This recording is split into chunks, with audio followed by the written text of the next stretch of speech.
Happy Makar Sankranti সবাইকে বলছি। High, আমি চিন্টু, ব্যাঙ্গালোর থেকে। আমি এখন এখানে মকর সংক্রান্তি আমার জন্য তো পসিবল হবে না এক গাদা পিঠে বানানো, তো আমি আজকে বানালাম পিঠে। তো আমি পুরো প্রসেসটা রেকর্ড করতে পারিনি যদিও। আমার পিঠে প্রথমে আমি এই নারকেল নাড়ু অর্ডার করলাম, বাবা পাঠিয়ে দিল আমাকে। আর গুড়, এই যে এটাকেও ইয়ে করে দিয়েছি, মেল্ট করে নিয়েছি। আর আমি তারপরে চাল গুঁড়ি দিয়ে মেখে একটা ডো বানিয়ে আর আমি বানালাম হচ্ছে পিঠে। পিঠে বলতে দুধ পুলি বানাবো। তো পিঠে তৈরি করলাম, নিয়ে দুধ ফোটাতে দিয়ে এখন এর মধ্যে আমি পিঠেগুলো ডিপ করে দিয়েছি। আমার অলমোস্ট শেষ হয়ে গেছে। এবার ওটাকে ক্ষীর করে নিতে হবে দুধটাকে, যেটা এখনো হয়নি। তারপর লাস্টে এই গুড়টা অ্যাড করব। আমি মিড প্রসেস থেকে দেখাচ্ছি, কারণ প্রথম থেকে আমার মাথায় ছিল না। এখন মা বললো একটা ভিডিও বানিয়ে পাঠাতে।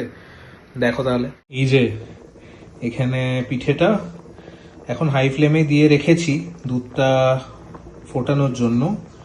আর এই যে পিঠেগুলো আমি বানালাম, এই একটা তুলে দেখায়, এখনই জাস্ট অ্যাড করেছি। আমি নাড়াচ্ছি না দুধটা, কারণ যদি ইনকেস ভেঙে যায় কোনোভাবে পিঠেগুলো, সেই ভয়ে আমি নাড়াচ্ছি না দুধটা, এমনি ছেড়ে দিয়েছি। একটু পরে পরে 2 মিনিট পরে পরে আমি একবার করে খালি একটু নাড়িয়ে নিই। গুড়টা অ্যাড করতে হবে এখানে। গুড়, দুধটা একটু মরে গেলে পিঠেগুলো উপরে ভেসে উঠবে, সেই সময় আমি গুড়টা অ্যাড করে দেবো। ইচ্ছে তো ছিল নলেন গুড়ের, কিন্তু নলেন গুড় এখানে ব্যাঙ্গালোরে পাওয়া যায় না। তাড়াহুড়ো করে কিছুক্ষণের মধ্যে পিঠে বানালাম। আর যদি আপনারা দেখতে পাচ্ছেন এখানে ছোট ছোট ভেসে উঠেছে, এগুলো বানিয়েছি আমি। কি বলে এটাকে ভুলে গেছি আমি নামটা, বাট এগুলো বানিয়েছি। দেখা যাচ্ছে না, শিট, ক্যামেরাটা ব্লার হয়ে যাচ্ছে। এই যে এটাও বানিয়েছি, এটা নামটা আমার মনে নেই, কিন্তু এটাও বানিয়েছি। ছোট ছোট এক দুটোই বানিয়েছি, লাস্টে একটু বেঁচে গেছিল ওটা দিয়ে। এই আমার পিঠে, আজকে পিঠের রেসিপি তো আমি দেখাতে পারলাম না, যদিও আমার রেসিপি দেখানোতে কি যায় আসে। আমি নিজেই জীবনে প্রথমবার বানাচ্ছি, আমার থেকে ভালো তো বাকি সবাই জানবে।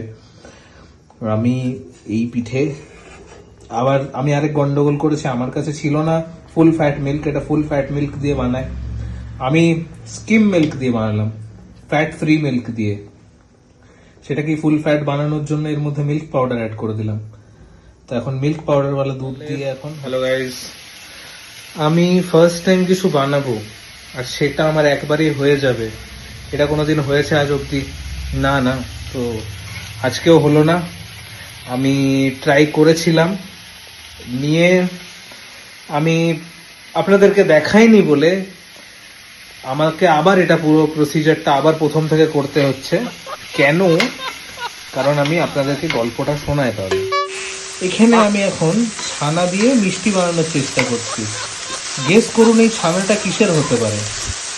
হ্যাঁ, এই ছানাটা আমি যেটা পিঠে বানাচ্ছিলাম সেটারই ফেটে যাওয়া ছানা। কারণ আমি দুধের মধ্যে চিনি আগেই দিয়ে দিয়েছিলাম, গুড়ও আগেই দিয়ে দিয়েছিলাম, আর আমি এলাচও আগেই দিয়ে দিয়েছিলাম ফোটার আগেই। ওটা ক্ষীর হওয়ার আগেই আমি সব দিয়ে দিয়েছিলাম, তাই জন্য এরকম হয়ে গেল। তাই জন্য আমি আপনাদেরকে আবার, হ্যাঁ, এই হলো দুধ। আমি আবার 2 প্যাকেট দুধ অর্ডার করে নিয়ে ফুল ফ্যাট মিল্ক দুটো নিলাম, দুটো আবার গরম করতে চাপালাম, 1 লিটার দুধ। আর সাথে আমি আনালাম হচ্ছে মিল্কমেড দিয়ে এবারে ক্ষীরটা তাড়াতাড়ি হবে, নিয়ে তাড়াতাড়ি করে আমি এবারে এটাকে শেষ করি। এখানে আমার হয়ে যাওয়া এই ইয়েগুলো, দুধ পুলিগুলো যেগুলো নষ্ট হয়ে গেছে, নষ্ট হয়নি আর কি, এগুলো আমি পরে অ্যাড করে দেবো এটা ক্ষীর করার পরে। চলো আরেকবার করে আপনাদেরকে দেখিয়ে দিই সবকিছু। আর এখানে আমি এটাকে মিষ্টি বানাচ্ছি, কারণ অতটা ছানা নষ্ট করে তো লাভ নেই। তাই জন্য এটাকে মিষ্টি ঠিক না, ওই আর কি পোড়া মিষ্টি টাইপের।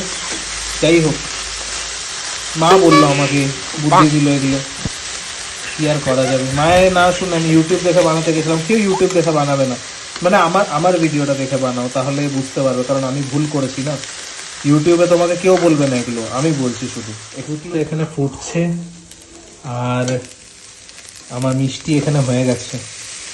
এটা কি মিষ্টি আমি জানি না, কিন্তু আমি ছোটোর থেকে এটা মা আমাকে খাওয়াইয়ে আসে। তো এই মিষ্টি আমার রেডি। আর এখানে দুধ দিয়ে এই যে আমার পিঠে রেডি এখানে। এটা খেয়ে আজকে আমি রাত্রেবেলায় ঘুমিয়ে পড়বো। তাড়াহুড়োতে করছিলাম বলে দুধটা সেরকম খুব বেশি কনসিস্টেন্ট হয়নি, হালকা এরকমই। ভালো হয়েছে। পিঠেটা খেয়ে দেখি।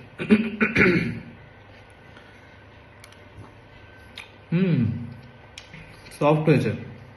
এটা আমার মেন কনসার্ন ছিল যে পিঠেটা সফট হোক, হয়েছে সফট। Bye bye.